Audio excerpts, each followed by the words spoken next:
Hey everyone, if you haven't already, make sure to subscribe and give us a like. Now let's jump into today's story. He vanished without a trace. Not once, but twice. The first time, he came back. The second time, no one ever saw him again.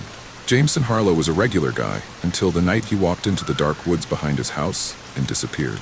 The strange part? He reappeared a week later, covered in mud, mumbling about the Watchers. But before anyone could understand what happened, he vanished again.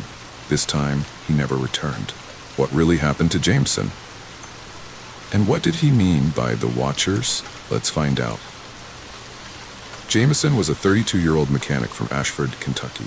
People who knew him described him as quiet but reliable. Never the type to just leave town without telling anyone.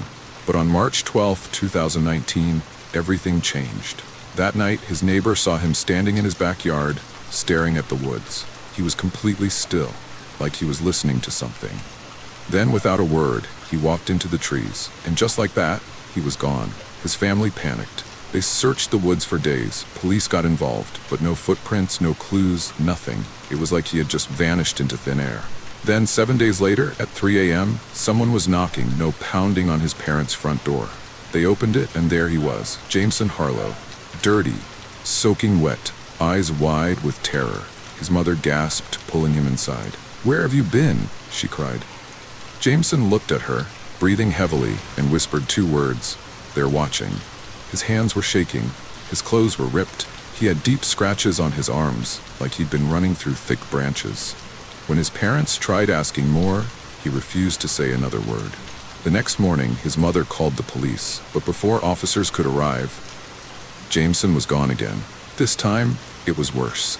His phone, wallet, and keys were left behind. His car was still in the driveway. His parents were devastated. Police searched the woods again, this time with dogs and helicopters. But there was nothing. No body, no footprints, no sign that he had ever been there at all. The case grew cold until one last terrifying discovery. Months later, hikers found a rusty old cabin deep in the woods. Inside, a single notebook. The last page had one sentence, written in shaky handwriting: "They took me back. Don't follow." Jameson Harlow was never seen again. But some say, if you stand in those woods at night, you might hear a voice whispering from the darkness. "They're watching."